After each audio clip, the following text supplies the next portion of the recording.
Hello friend, ABA study centre पर आप सबका स्वागत है। ये मेरा नया चैनल है।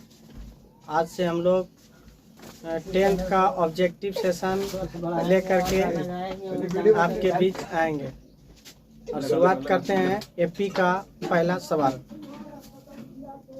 पहला सवाल है समांतर श्रेणी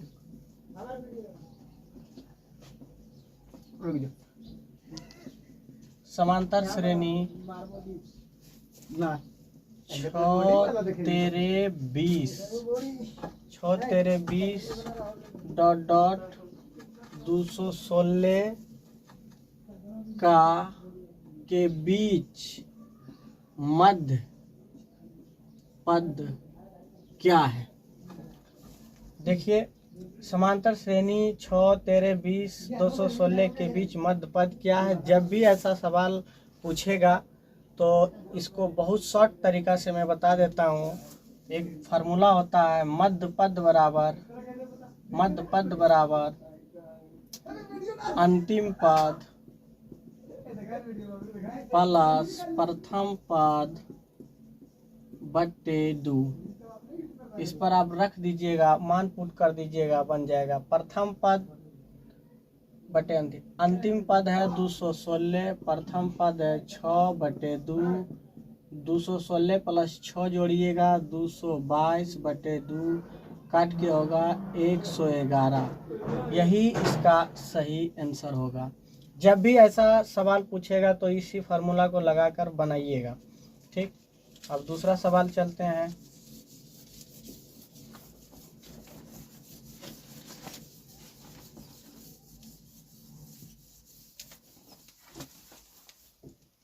दूसरा सवाल है कि कितने दो अंकों की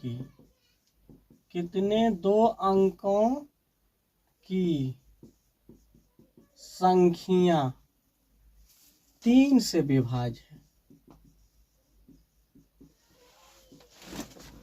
देखिए, कह रहा है सवाल में कि 2 अंकों की कितनी संख्या 3 से विभाज्य है। तो इस तरह का जब सवाल आता है तो सबसे पहले 2 अंकों की संख्या कहाँ से शुरुआत होता है देखेंगे। स्टार्ट 10 से होता है। 10 में 3 से भागा नहीं लगेगा, 11 नहीं 12 से लगेगा। जब 12 एक संख्या पता चल जाए, जितना से विभाज्य बोले उतना जोड़ते हुए आगे बढ़ जाएंगे। 12, 15, 18 डॉट लास्ट के 2 अंक होंगे, 2 अंक वाली संख्या होंगे 99। ठीक, ये सारणी प्राप्त हो जाने के बाद हम लोग अब इस सवाल को एक फार्मूला से बना देंगे। वही सवाल जो पहले हम बताए थे, n बराबर अंतिम पद माइनस प्रथम पद बट्टे d प्लस 1। इसमें कितनी संख्या है इस सूत्र से ये पता चल जाएगा। तो देखिए, अंतिम पद यहाँ 99 लेना है, प्रथम पद यहाँ 12 लेना है, कॉमन डिफरेंट यहाँ 3 हो जाएगा। आप घटाइए इसको, 99 में से 12 जाएगा 7, 8 बटे 3 प्लस 1, ये 29 दफे कट जाएगा। n बराबर हो जाएगा 29 प्लस 1 30, यानी कि 12 और 99 के बीच 3 से विभाज्य होने वाली संख्या 30 ठो है। इसका सही आंसर 30 होगा। ये सवाल 2021 में पूछा गया है और आगे पूछने की भी संभावना है।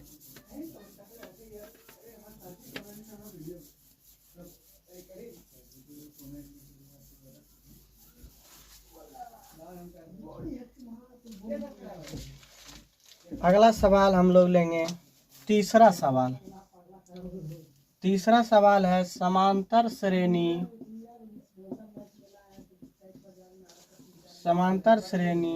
2 7 12 डॉट के लिए A30 minus A20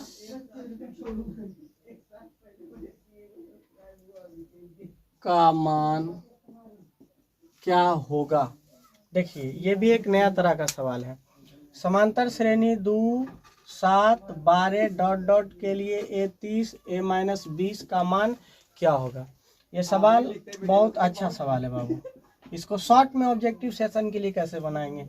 a30 minus a20, a30 को हम लोग लिख सकते हैं a प्लस 29d माइनस इसको लिख सकते हैं a प्लस 19d, माइनस है इधर प्लस माइनस हो जाएगा 19d, प्लस माइनस ये कट जाएगा 29 में से 29d माइनस 19d जब घटेगा तो आपका हो जाएगा 10d, और कॉमन डिफरेंस यहाँ से निकालेंगे 7 माइनस 2 5, और d के जगह 5 पुट कर देंगे 10 पचे 50। ये सवाल का आंसर सही होगा 50। अब हम लोग चौथा सवाल में बढ़ेंगे। ये सवाल भी पूछा गया सवाल है।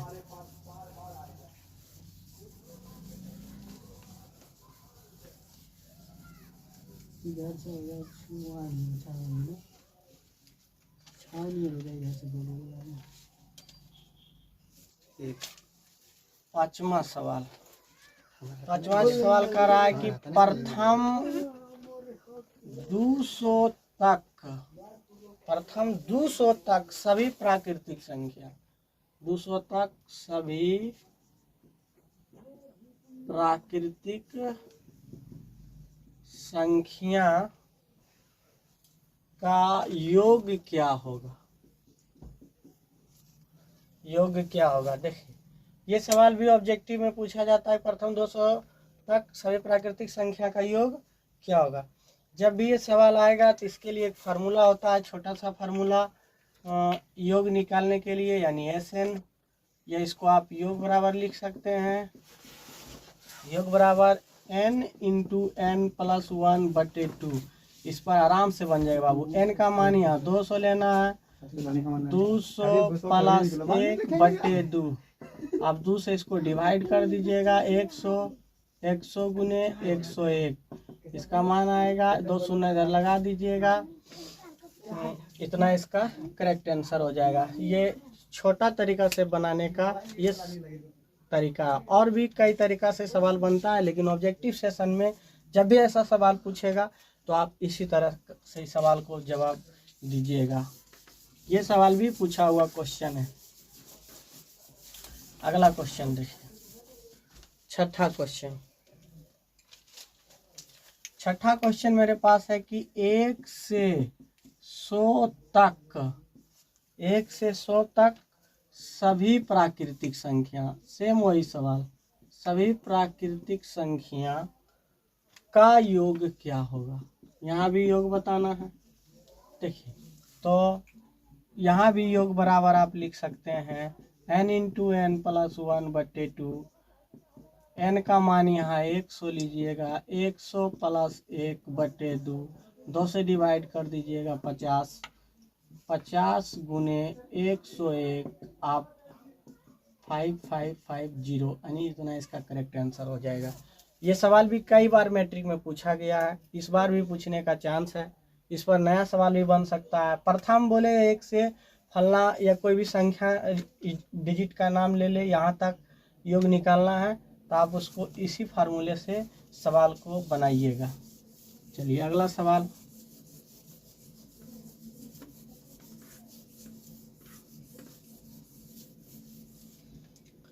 अगला सवाल जो हम लोग बनाने जा रहे हैं, 7वां सवाल यहाँ है कि 1 2 3 डॉट डॉट प्लस n के बराबर है। देखिए ये भी ऑब्जेक्टिव में सवाल पूछा जा चुका है। 1 से लेकर के n तक बोल रहा है, तो इसको इतना बराबर आप फिर लिख सकते हैं योग बराबर, यानी ये प्राकृतिक संख्या योग निकालने बोल रहा है। यहाँ भी डायरेक्ट फार्मूला हो जाएगा n इंटू n प्लस 1/2। इसको ध्यान में रखिएगा, अलग अलग ऑप्शन में करके ये सवाल को पूछा जाता है, लेकिन आप n इंटू n प्लस 1/2 के बराबर इसका मान होगा। इसी पर वे दोनों सवाल बनाया गया था। अगला सवाल देखिए, 8वां सवाल, -10 -6 -2 2 डॉट डॉट डॉट 34 में पदों की संख्या क्या है। यहाँ भी देखिए बोल रहा है -10 -6 -2 डॉट डॉट 34 में पदों की संख्या। यहाँ भी आपको n निकालने बोल रहा है। n निकालने के लिए हम फार्मूला बता दिए। लास्ट वाला है 34 प्लस, यहाँ प्लस ही माइनस हो जाएगा -10 लास्ट माइनस फर्स्ट बट्टे डी मेरा यहाँ निकल जाएगा -6 + 10 4 + 1। आप आराम से ये सवाल का जवाब दे सकते हैं। इसका हो जाएगा 24 बट्टे 4 भागा लगेगा 6, यानी कि n का मान 6 है 7, यानी 7वां पद इसका आंसर आ जाएगा। इसमें पदों की संख्या निकालने के लिए बोल रहा था, जैसे कि पिछले ही सवाल को भी हम लोग सॉल्व किए थे।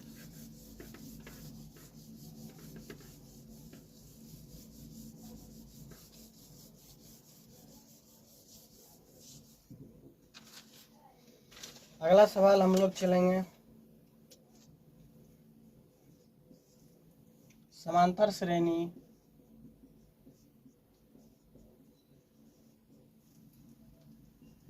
दस 7 4 डॉट डॉट का 30वां पद ज्ञात करें। देखिए ये अलग सवाल है, उस सब सवाल से अलग सवाल है। और 30वां पद ज्ञात करने के लिए बोल रहा है। तो इसमें a बराबर आप ले लीजिएगा 10, d 7 - 10 यानी d का मान -3, n यहाँ जितना पद निकालने बोल रहा है वो लीजिएगा, n बराबर 30। आप फार्मूला लगाइएगा, tn बराबर होता है a + n - 1 × d। a का मान 10 + 30 - 1, d का मान -3 लीजिएगा। 10 प्लस माइनस हो जाएगा 29 × 3 10, यहाँ हो जाएगा 87। इसका आंसर होगा -77। यह एक ऐसा सवाल एपी का है जो कि बार बार हर साल मैट्रिक के एग्जाम में पूछा जाता है। चलिए लास्ट सवाल, एक सवाल और है, उस सवाल को बता करके इस सेशन को यहीं ख़त्म करेंगे।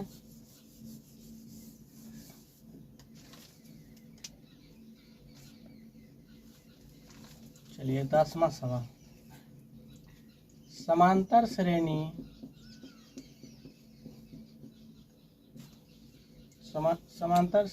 1 4 7 10 डॉट डॉट का कौन सा पद